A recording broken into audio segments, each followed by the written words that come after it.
রুকু হঠাৎ খুব অসুস্থ হয়ে পড়ে। বমি করতে করতে সে মাটিতে লুটিয়ে পড়ে। ঠিক তখনই তার বাবা রবিন ছুটে আসে। দ্রুত রুকুকে কোলে তুলে নিয়ে হাসপাতালে নিয়ে যায়। ডাক্তার পরীক্ষা করে বলে, আপনার ছেলেকে এখনই অপারেশন করতে হবে, দয়া করে টাকা জমা দিন। এই কথা শুনে রবিন কান্নায় ভেঙে পড়ে। তার কাছে কোনো টাকা ছিল না। অসহায় রবিন তখন একটা জুয়েলারি দোকানের সামনে দাঁড়ায়। তখনই তার মাথায় একটা বুদ্ধি আসে। সে নিজের বেশভূষা পাল্টে ফেলে, ছদ্মবেশে দোকানে ফিরে যায়। তারপর কাঁচ ভেঙে দোকানের সব সোনার গয়না চুরি করে পালিয়ে যায়।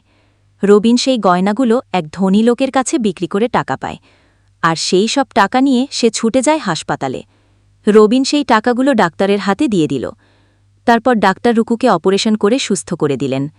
এরপর রুকু সুস্থ হয়ে তার বাবার সাথে দেখা করল। রবিন খুশিতে তার ছেলে রুকুকে জড়িয়ে ধরল। ঠিক তখনই পুলিশ আসে, রবিনকে ধরে নিয়ে যায়। তখনই রুকু অনেক কাঁদতে লাগল।